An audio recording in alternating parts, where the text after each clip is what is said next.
नमस्कार साथियों, आज हम आप लोगों के लिए उत्तर प्रदेश पुलिस के लिए आज आपका नया मॉडल पेपर है जो कि आपके लिए काफ़ी इम्पोर्टेंट है। इससे पहले मैंने हिंदी और सामान्य विज्ञान के मॉडल पेपर अपलोड कर दिए हैं जो कि आपकी परीक्षा की दृष्टि से काफ़ी इम्पोर्टेंट हैं। यहाँ पर आपको वैसे ही क्वेश्चन देखने को मिलेंगे जैसे आपके एग्ज़ाम में क्वेश्चन पूछे जाते हैं। अगर आपको विश्वास नहीं होता है तो आप वीडियो को स्किप करके आगे देख सकते हैं। यहाँ पर आपको हूबहू वैसे ही क्वेश्चन मिलेंगे जैसे आपके परीक्षा में पूछे जाते हैं। यहाँ पर मैंने क्वेश्चन हर एक चैप्टर से लिया है ताकि आपका कोई भी चैप्टर छूट ना पाए। तो इसलिए इस मॉडल पेपर को पूरा देखेंगे और मैंने जितने अपलोड किए उनको भी देख लेंगे तो आप लोगों की इस साल वर्दी पक्की हो जाएगी। हम लोग वीडियो को करते हैं स्टार्ट। तो यहाँ पर सबसे पहले आप लोगों को गद्यांश या पद्यांश का कोई भी आपको यहाँ पर मिल सकता है।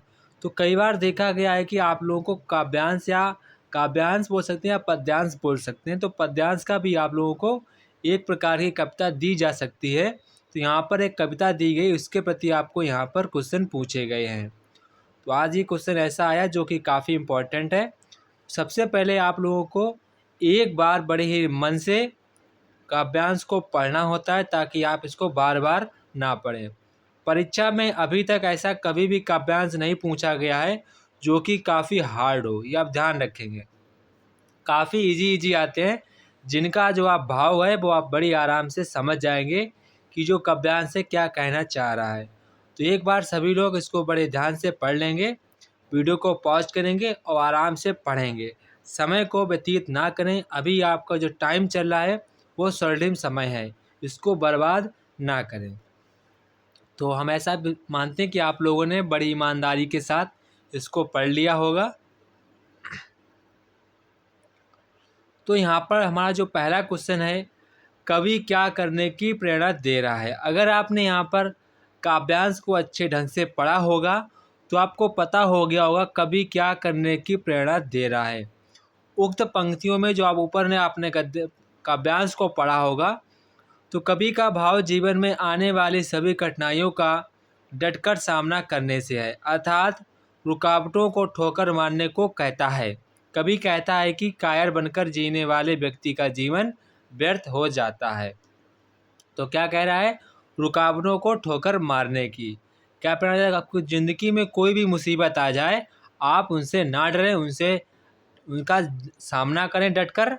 तो यही कवि ने बताया है, डटकर रुकावटों को ठोकर मारने की प्रेरणा देता है। तो यहाँ पर हमारा ऑप्शन नंबर सी सही जवाब हो जाएगा। इन पंक्तियों में कायर का अर्थ क्या है? तो सभी लोग जानते हैं कायर का अर्थ क्या होता है, समझौतावादी।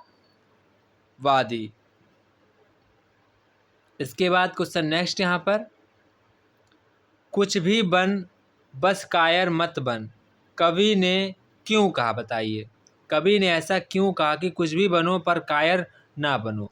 क्यों कहा? क्योंकि कायर मनुष्य का जो जीवन होता है वो व्यर्थ ही चला जाता है, गुलामी में चला जाता है। तो ऑप्शन नंबर सी वाला यहाँ पर हमारा करेक्ट आंसर हो जाएगा। इसके बाद क्वेश्चन नंबर 4 आता है कि पहान शब्द का पर्यायवाची क्या है? तो सभी लोग जानते हैं, काफ़ी इम्पोर्टेंट भी है, आप इसको ध्यान रखेंगे। पहान शब्द किसका पर्यायवाची है? ये हमारा पत्थर का पर्यायवाची है। किसका है? पत्थर का पर्यायवाची है। इसके बाद कवि के अनुसार किस किस प्रकार का जीवन व्यर्थ होता है? तो किस प्रकार का जीवन व्यर्थ होता है?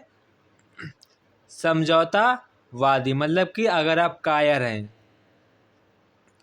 कायर हैं तो आपका जो जीवन है वो व्यर्थ ही चला जाता है। इसके बाद क्वेश्चन नेक्स्ट यहाँ पर कह रहा है कि भरत मुनि के अनुसार रसों की कितनी संख्या है? ये काफ़ी हमारे हिंदी के बहुत ही श्रेष्ठ यहाँ पर कवि हैं, इनको आप ध्यान रखेंगे, भरत मुनि। तो यहाँ पर कहा गया इनके अनुसार रसों की संख्या इन्होंने कितनी बताई थी? तो इनके अनुसार रसों की संख्या 8 बताई थी। समझ गए? कितनी बताई थी? 8 बताई थी। एक बात ध्यान रखेंगे, भरत मुनि जी ने शांत रस को शांत रस नहीं बताया था, कि ये बताया ये कोई रस नहीं होता है। बाद में जब और ही आगे हमारा हिंदी का साहित्य बढ़ा तो नए नए आचार्य मुनि आए, तो उन्होंने अलग से और रस जोड़े, वात्सल रस, भक्ति रस भी ऐड किया। तो अब कुल मिलाकर 11 रस होते हैं। कितने रस होते हैं? 11 रसों की संख्या होती है। तो अब जब ये पूछा जाए भरत मुनि के अनुसार तो वह 8 लगाएंगे।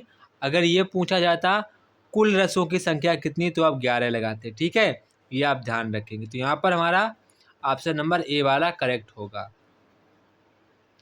इसके बाद यहाँ पर क्वेश्चन कह रहा है कि चरण कमल बंधो हरिराय में कौन सा अलंकार, इस पंक्ति में कौन सा अलंकार है? तो इस पंक्ति में कौन सा अलंकार है? देखो यहाँ पर अलंकार कौन सा हो जाएगा? उपरोक्त पंक्ति में रूपक अलंकार है। कौन सा अलंकार है? रूपक अलंकार। जहाँ उपमेय में उपमान के रूप में कर दिया जाए तो वहाँ पर रूपक अलंकार होता है। ये आप यहाँ पर ध्यान रखेंगे। और जो श्लेष अलंकार होता है, जहाँ एक ही शब्द के अनेक अर्थ निकलते हों, वहाँ पर श्लेष अलंकार होता है। ये आप दोनों ध्यान रखेंगे, काफ़ी इम्पोर्टेंट है। जो इस पंक्ति का अलंकार है, इस पंक्ति का जो अलंकार है वो कौन सा है? रूपक अलंकार। इसके बाद वह लाचार है क्योंकि वह अंधा है, इस वाक्य में कौन सा अव्यय है? तो यहाँ पर बताना है इस वाक्य में कौन सा अव्यय है। तो इस वाक्य में कौन सा अव्यय है? तो इस वाक्य में जो हमारा अव्यय है वो है कारणवाचक अव्यय। कौन सा है? कारणवाचक अव्यय। ये आप ध्यान रखेंगे, कारणवाचक। क्यों? देखो वह लाचार है, लाचार है क्योंकि वह अंधा है। तो कौन सा है? वो अपना रीजन बता रहा है कि, तो कौन सा हो जाएगा? ऑप्शन नंबर बी, कारणवाचक अव्यय। इसके बाद यहाँ पर क्वेश्चन कह रहा है कि युद्ध में स्थिर रहने वाला किस समास का विग्रह पद है? तो युद्ध में स्थिर रहने वाला किस समास का समास विग्रह है? तो किसका है? अलग तत्पुरुष। किसका है? अलग तत्पुरुष। वैसे ये तत्पुरुष का एक प्रकार है, अलग तत्पुरुष। आप घबराएंगे नहीं, अलग तत्पुरुष का की प्रकार है अलग तत्पुरुष। तत्पुरुष का एक प्रकार है अलग तत्पुरुष, से आप ध्यान रखेंगे। ये ऐसे क्वेश्चन एग्जाम में नहीं आते, मैंने रख दिया ताकि आपको यहाँ पर नॉलेज हो जाए। इसके बाद यहाँ पर पूछ रहा है आविर्भाव का सही विपरीतात्मक शब्द क्या है? तो यहाँ पर आपको विलोम शब्द पूछा गया, इस शब्द का विलोम शब्द क्या होगा? इसका हमारा विलोम शब्द क्या होगा? तिरोभाव। क्या होगा? तिरोभाव इसका हमारा विलोम शब्द होगा। जबकि जो हमारा प्रादुर्भाव है, इसका हमारा विलोम शब्द क्या होगा? आविर्भाव। यानी कि आविर्भाव हमारा इसका विलोम शब्द होगा। इसके बाद नेक्स्ट यहाँ पर, वह नायिका जो अपने पति के परदेश में होने के कारण दुखी हो, तो उसको हम लोग क्या कहते हैं? उसको क्या कहते हैं? प्रोषित पतिका। क्या कहेंगे? प्रोषित पतिका है, उसको हम लोग कहेंगे प्रोषित पतिका। इसके बाद यहाँ पर कह रहा है कि निम्न में अर्धस्वर कहलाता है। तो अर्धस्वर हमारे संभवतः कौन कौन से होते हैं? कि या होता है, एक वाह होता है। या और वाह हमारे अर्धस्वर हैं। कौन से हैं? या और वाह। तो यहाँ पर देखो या आवाज़ में से कोई मिल रहा है? हाँ, यहाँ पर या मिल रहा है, तो ये हमारा फाइनली अर्धस्वर हो जाएगा। इसके बाद यहाँ पर कह रहा है कि छंद पढ़ते समय आने वाले विराम को क्या कहते हैं? तो ये काफ़ी इम्पोर्टेंट क्वेश्चन है। छंद को पढ़ते समय आने वाले विराम चिन्ह को हम लोग क्या कहते हैं? क्या कहते हैं? हम लोग उसको कहते हैं यति। क्या कहते हैं? यति कहते हैं। ये भी आप ध्यान रखेंगे, यति कहते हैं। इसके बाद दीप सा मन जल चुका है, इस पंक्ति में वाचक शब्द क्या है? तो यहाँ पर आप लोगों से वाचक शब्द पूछ रहा है। तो सा जो शब्द है वो हमारे वाचक शब्द है। सा, सी, सन, ये हमारे सभी शब्द कैसे होते हैं? वाचक शब्द होते हैं। जैसे कि हमारा से हो जाएगा, से, फिर हमारा हो जाएगा सरिस, फिर हमारा सम हो जाएगा, जैसे तैसे। ये हमारे सभी वाचक शब्द होते हैं। ठीक है, ये हमारे विशेषणी उपमा अलंकार में प्रयुक्त होता है। अगर पूछा जाता इस पंक्ति में कौन सा अलंकार है, तो आप टिक क्या लगाते? उपमा अलंकार। उपमा अलंकार में बेसिकली सा, सी, सरिस, सम, तैसे, वैसे, इव, ये शब्द यहाँ पर उपमा अलंकार में मिलते हैं। तो आप यहाँ पर इसको ध्यान रखेंगे। इसके बाद नेक्स्ट क्वेश्चन यहाँ पर है, ठिठुरता हुआ गणतंत्र इस व्यंग संग्रह के व्यंग्यकार हैं। तो ये रचना यहाँ पूछी किसकी रचना है। तो ये रचना बेसिकली किसकी रचना हमारी है, ये रचना है हमारी हरिशंकर परसाई जी की। किसकी है, हरिशंकर परसाई जी की रचना है। अब ध्यान रखें रचना किसकी है, हरिशंकर परसाई जी की। अब हम लोग यहाँ पर बात कर लेते हैं धर्मवीर भारती, जो कि काफ़ी यहाँ पर बहुत ही प्रसिद्ध कवि हैं धर्मवीर भारती। इनकी रचनाएं कई बार पूछी गई हैं। तो आप सबसे पहले इनकी रचना ध्यान रखेंगे भारत भारती। कौन रचना ध्यान रखेंगे, भारत और भारती। ये कई बार एग्जाम में पूछी जा चुकी है, भारत और भारती। दूसरी रचना आप याद रखेंगे रंग में भंग। कौन सी याद रखेंगे, रंग में भंग। और तीसरी रचना आप याद रखेंगे पंचवटी। कौन सी, पंचवटी। और फिर याद रखेंगे झंकार और साकेत। साकेत तो कभी मत भूलना, साकेत, ठीक है, ये तो कभी मत भूलना। इसके बाद हम लोग यहाँ पर बात कर लेते हैं मैथिली शरण गुप्त जी की। ये भी काफ़ी यहाँ पर फेमस हैं कवि। तो इनकी रचना बहुत पूछी जाती है, गुन्हाओं का देवता। ये रचना ना इनकी काफ़ी फेमस है, गुन्हाओं का देवता। इसके बाद सूरज का सातवां घोड़ा, सूरज का सातवां घोड़ा, ये भी रचना ध्यान रखेंगे। इसके बाद एक रचना है अंधा युग। इनकी रचना क्या है, अंधा युग। ये रचना इनकी मैथिली शरण गुप्त जी की थी। तो आप इसको ध्यान रखें रचनाओं को, और अपने परीक्षा तक की इसको ध्यान रखिए। इसके बाद यहाँ पर कह रहा है कि महाप्राण ध्वनियाँ व्यंजन वर्ग में किससे संबंधित हैं। तो किससे संबंधित है, ये हमारी दूसरे और चौथे से संबंधित। किससे संबंधित हैं, दूसरे और चौथे से संबंधित हैं। इसके बाद यहाँ पर आपको वाक्य दिए गए हैं। निम्नलिखित वाक्यों में उनके प्रथम तथा अंतिम अंश संख्या 1 से 6 तक अंतर्गत दिए गए हैं। बीच वाले 4 अंश या रालावा के अंतर्गत बिना क्रम के हैं। चारों अंशों को उचित क्रमानुसार व्यवस्थित करिए। तो यहाँ पर आपको एक मेन हेड शब्द दिया गया है। तो यहाँ पर आपको अरेंजमेंट करना है, पहले फिर कौन सा वाक्य पहले कौन से आएगा फिर कौन सा आएगा, मतलब कि आपको वाक्यों का सही क्रम लगाना है। क्या लगाना है, वाक्यों का सही क्रम लगाना है। तो यहाँ पर सबसे पहला हमारा मेन वाक्य है तब चेचक के समांतर, तब चेचक के समांतर। तो इसके बाद हम लोग ऑप्शन चेक कर लेते हैं, सभी में या है तो या को ढील देते हैं, यानी वो कन्फर्म सही होगा। इसके बाद हम लोग रा लेते हैं, ठीक है। तब चेचक के समांतर इसका शिकार हो जाता है, तो गलत है, ये कोई सेंस नहीं बन रहा है, ठीक है। तो रा वाला पहला ऑप्शन गलत हो जाएगा। इसके बी वाला चेक करते हैं, या के बाद वा लिया तो हम लोग वा लेते हैं। तब चेचक के समांतर प्रायः यह रोग गाय के थनों में होता है, तो ये बिल्कुल थोड़ा सही लग रहा है। फिर ला लेते हैं, आम धारणा थी कि बीमार गाय का दूध पीने वाला, फिर रा लेते हैं, इसका शिकार हो जाता था और उसके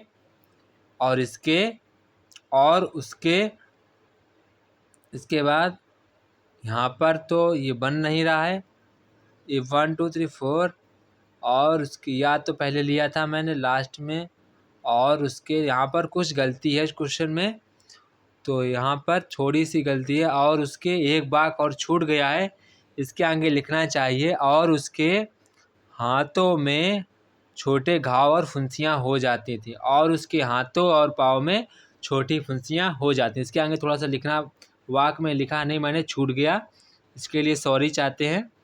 तो यहाँ पर उसके हाथ और पाँव में फुंसियाँ हो जाती थीं। तो यहाँ पर हमारा ऑप्शन नंबर बी बिल्कुल सेंटेंसों का सही क्रम लगा रहा है, तो यहाँ पर हमारा ऑप्शन नंबर बी वाला सही हो जाएगा। इसके बाद क्वेश्चन नंबर 18 कह रहा है रुग्ण का विलोम शब्द होगा। तो रुग्ण का यहाँ पर विलोम शब्द क्या होगा, स्वस्थ। रुग्ण मीन्स होता है बीमार, बीमारी, जो बीमार वाला व्यक्ति होता है उसको हम लोग रुग्ण कहते हैं, उसका विलोम क्या हो जाएगा, स्वस्थ, उसका विलोम शब्द हो जाएगा। इसके बाद यहाँ पर आप स्थूल का विलोम शब्द क्या होता है, सूक्ष्म। क्या होता है, सूक्ष्म, ये आप ध्यान रखेंगे। इसके बाद जो बीमार का विलोम शब्द क्या हो जाएगा? रुग्ण। क्या हो जाएगा? रुग्ण। ये आप ध्यान रखेंगे।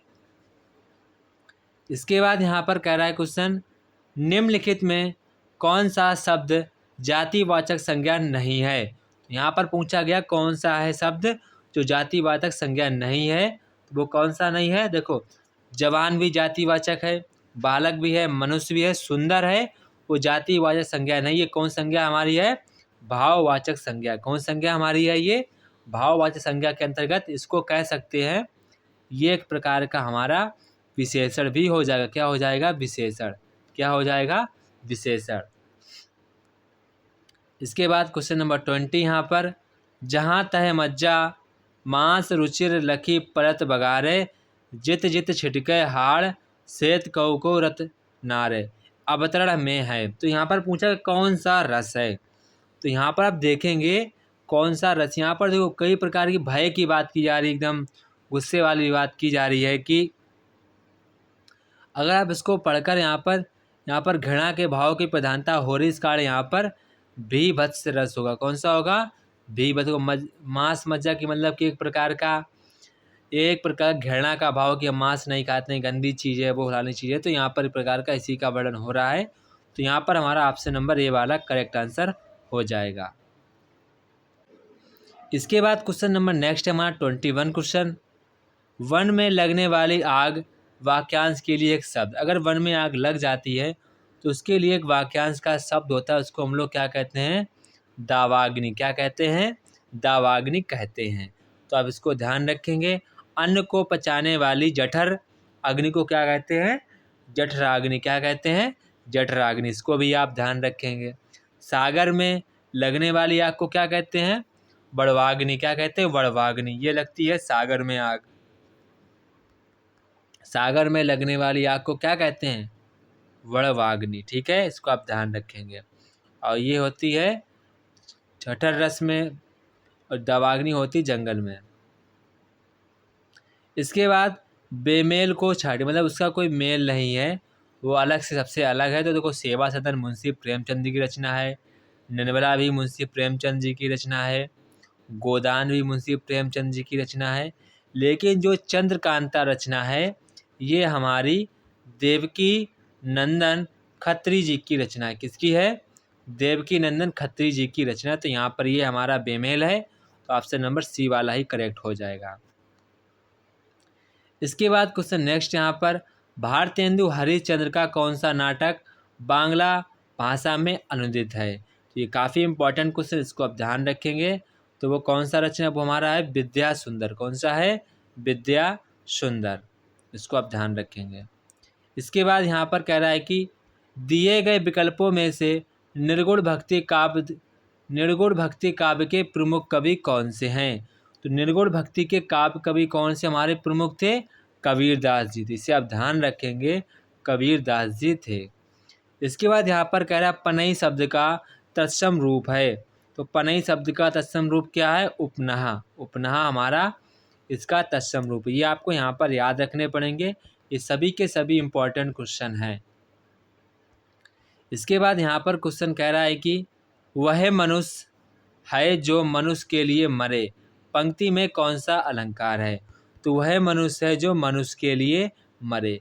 तो यहाँ पर कौन सा अलंकार हो जाएगा? यहाँ पर हमारा अलंकार हो जाएगा यमक अलंकार। कौन सा? यमक अलंकार। देखो, यहाँ पर मनुष्य का अर्थ अलग है, यहाँ पर मनुष्य का अर्थ अलग है। वही मनुष्य है जो मनुष्य के लिए मरे में यमक अलंकार होगा। यमक अलंकार में एक ही शब्द के एक ही शब्द दो या दो से अधिक बार आता है, तो प्रत्येक बार अर्थ भिन्न भिन्न होता है। यहाँ पर जो पहले यहाँ पर मनुष्य का शब्द प्रयोग हुआ उसका अर्थ अलग है और इसका अर्थ अलग है। इसके बाद यहाँ पर कह रहा है कि अत्यावश्यक में कौन सी संधि विच्छेद है? तो कौन सी संधि विच्छेद हो जाएगी यहाँ पर? अति धन आवश्यक। कौन सी? अति धन आवश्यक। इसमें हमारी कौन सी संधि हो जाएगी? इसमें हमारी संधि होगी यड़ संधि। कौन संधि होगी? यड़ संधि। जहाँ पर आपको याड़ा, आपको यहाँ पर ई ऊ री जो शब्द मिलते हैं वो यड़ संधि में आते हैं।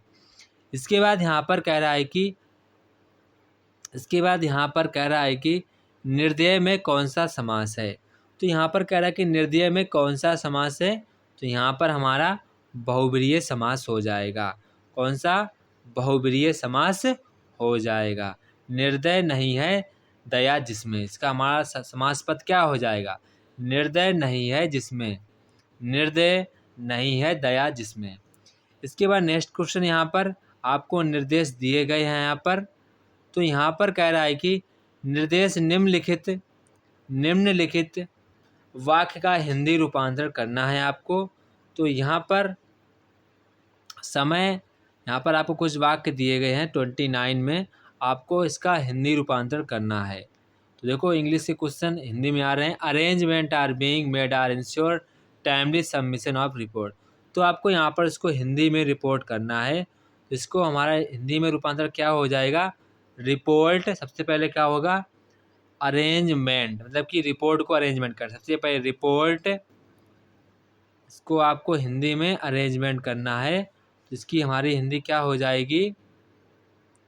रिपोर्ट। यहाँ पर भी दो जगह है रिपोर्ट। ये तो इनकम्प्लीट सेंटेंस लग रहा है, आप पढ़ेंगे रिपोर्ट जारी करने में देरी ना की जाए, ऐसा इसमें कुछ बात नहीं की गई है। रिपोर्ट समय पर प्रस्तुत करने की व्यवस्था की जाए, ये बिल्कुल सही है। Arrangement are being made to ensure timely submission of report. तो यहाँ पर हमारा ऑप्शन नंबर डी वाला करेक्ट आंसर होगा। इसके बाद नेक्स्ट क्वेश्चन यहाँ पर है, आपको निर्देश दिया गया है, निम्नलिखित वाक्यों में कुछ गलतियाँ दी गई हैं और कुछ ठीक हैं। तो यहाँ पर गलतियों वाले वाक्य को चुनें और उनके अनुरूप ABC चिन्ह लगाएं। यदि वाक्य त्रुटिविहीन है तो उस पर डी पर ऑप्शन आपको लगाना होगा। तो यहाँ पर सबसे पहले जो हमारा क्वेश्चन नंबर 30 है, तो यहाँ पर कह रहा है कि कौन सा वाक्य गलत है, तो गलत पर टिक लगाएंगे। अगर कोई गलती नहीं तो आप डी वाला टिक लगाएंगे। तो कुछ उसके प्राप्त करने में दांव पेच लगा रहे, तो ये बिल्कुल सही सेंटेंस है। कुछ यहाँ पर नहीं, यहाँ पर गलती से लग रही है। कुछ आप पढ़ेंगे इसको, तो कुछ उसके प्राप्त, नहीं ये गलत लग रहा है, यहाँ पर गलत है। कुछ उसके प्राप्त करने में दांव पेच लगा रहे हैं, तो वाक्य में त्रुटिपूर्ण है।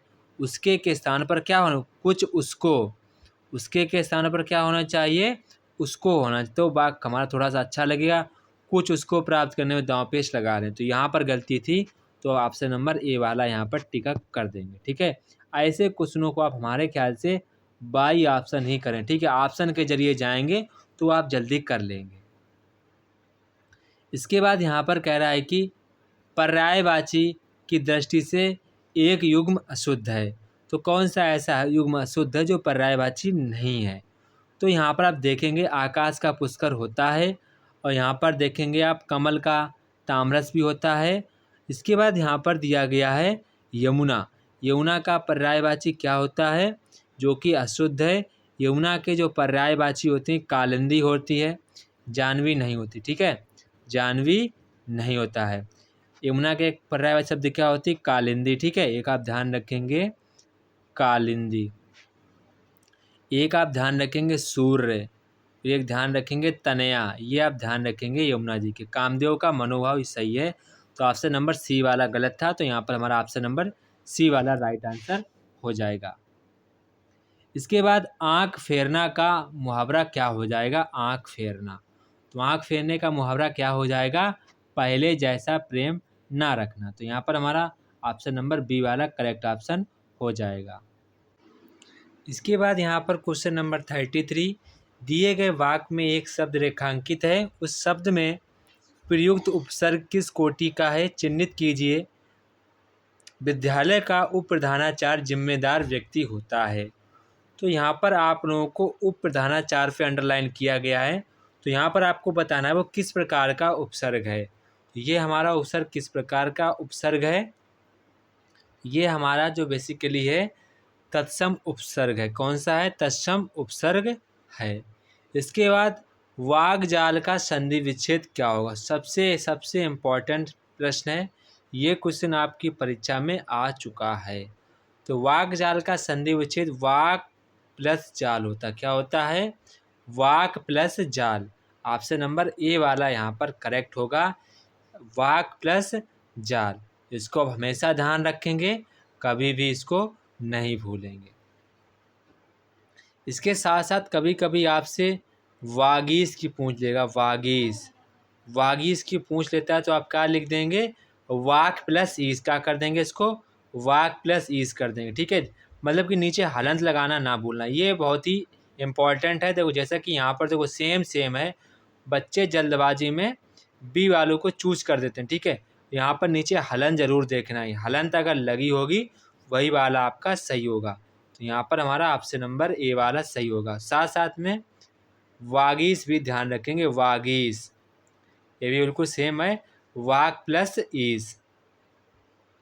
इसके बाद नेक्स्ट क्वेश्चन यहाँ पर क्वेश्चन नंबर 35 यहाँ पर कह रहा है कि निम्नलिखित में से कौन सा तद्भव शब्द है। तो यहाँ पर पूछ रहा है कौन सा जो शब्द है वो तद्भव शब्द है। तो वो हमारा शब्द कौन सा है, पंख। पंख हमारा तद्भव शब्द है। बाकी जितने भी शब्द हैं वे सभी की सभी हमारे किस प्रकार के शब्द हैं आपको बताना है कमेंट बॉक्स में। इसको हम लोग बाकी शब्द हमारे किसका है, पक्ष हमारा है, वो शब्द कैसा है, जो पंख शब्द है वो तद्भव है। इसका जो तस्मक शब्द है पंख का क्या होता है, पक्ष, क्या होता है, पक्ष।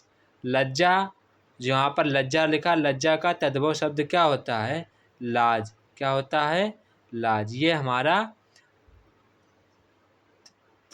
तत्सम शब्द है। कौन शब्द है, तत्सम शब्द है, इसका हमारा क्या हो जाएगा, लाज। शिला का क्या हो जाएगा, शिला का हमारा हो जाएगा सिल, क्या हो जाएगा, सिल। केवल एक ही शब्द है हमारा यहाँ पर, तो वह शब्द हमारा केवल यहाँ पर एक ही है, ऑप्शन नंबर ए वाला। इसके बाद क्वेश्चन नंबर 36 आता है यहाँ पर, उसका हृदय इतना कोमल था कि मित्र तो क्या वह अपने को चोट भी नहीं पहुँचा सकता। तो इसका हमारा सही जवाब क्या हो जाएगा, शत्रु, अपने शत्रु को चोट भी नहीं पहुँचा सकता। उसका हृदय इतना कोमल है कि मित्र तो क्या वह अपने शत्रु को भी चोट नहीं पहुंचा सकता है। तो यहाँ पर आपको अपनी बुद्धिमत्ता के अनुसार किसी सही शब्द का चयन करना है। निम्नलिखित में से कौन सा शब्द क्रिया विशेषण है। तो यहाँ पर आपको बताना है कौन सा शब्द क्रिया, जो यानी कि विशेषण की विशेषता बताए। वैसे मैं खाना खाता हूँ, मैं बहुत तेज खाना खाता हूँ, तेज जो शब्द हो जाएगा ये हमारा क्रिया विशेषण, जो मतलब कि विशेषण की क्या बताए, विशेषता बताए, उसको हम लोग क्या कहते हैं, क्रिया विशेषण। तो यहाँ पर देखो मीठा तो हमारा क्या हो जाएगा, विशेषण हो जाएगा। बुद्धिमान क्या हो जाएगा, विशेषण हो जाएगा। पहला हमारा यहाँ पर आर्टिकल में आ जाता है, वो नहीं चूज करेंगे। जो तेज है हमारा, ये हमारा क्रिया विशेषण हो जाएगा। इसके बाद नेक्स्ट क्वेश्चन यहाँ पर है क्वेश्चन नंबर 38। तो यहाँ पर आपको वाक्य को यहाँ पर सही तरीके से लगाना है। तो यहाँ पर क्या वाक्यों को आपको सही बताना है कि कौन सा इसमें आपको गलती होगी। तो सबसे पहले वाक्य हम लोग पढ़ लेते हैं कि निम्नलिखित वाक्यों में उनके प्रथम व अंतिम अंश हैं, 1 व 6 आपको दिए गए हैं इनके। तो आपको बीच में 1 और 6 दिया गया है। अंतर्गत दिए बीच वाले को 4 या वर्ग अंतर्गत बिना क्रम के हैं, आपको चारों को उचित प्रकार से लगाना, आपको मतलब कि क्रम में लगाना है। तो यहाँ पर सबसे पहले आप लोग, मैंने बताया था, आप लोग बाई ऑप्शन चेक करेंगे। ठीक है, बाई ऑप्शन अगर चेक करेंगे तो आप जल्दी से चेक कर भी लेंगे। तो यहाँ पर सबसे पहले ऑप्शन को हम सी वाले ऑप्शन को लेते हैं, क्योंकि मैं इसको चेक कर चुका हूँ पर एक बार, इसको मैं एक बार चेक कर चुका हूँ। तो हम लोग सी वाले ऑप्शन को लेते हैं। तो प्रोफेसर ने मुझे समझाया कि इंसान को कभी भी ला वाला लेंगे हीन भावना का शिकार नहीं होना चाहिए, और ना ही अब रा वाला लेंगे, और ना ही अपना आत्मविश्वास खोना चाहिए। सुंदर वही है जिसके गुण सुंदर हैं, क्या मैं सुंदर हैं, पोलियो का रोगी होते हुए मैं कभी भी हीन भावना ग्रस्त नहीं रहा। तो यह वाला जो है सी वाला हो जाएगा, वो बिल्कुल करेक्ट हो जाएगा, सी वाला। ठीक है, सी वाला।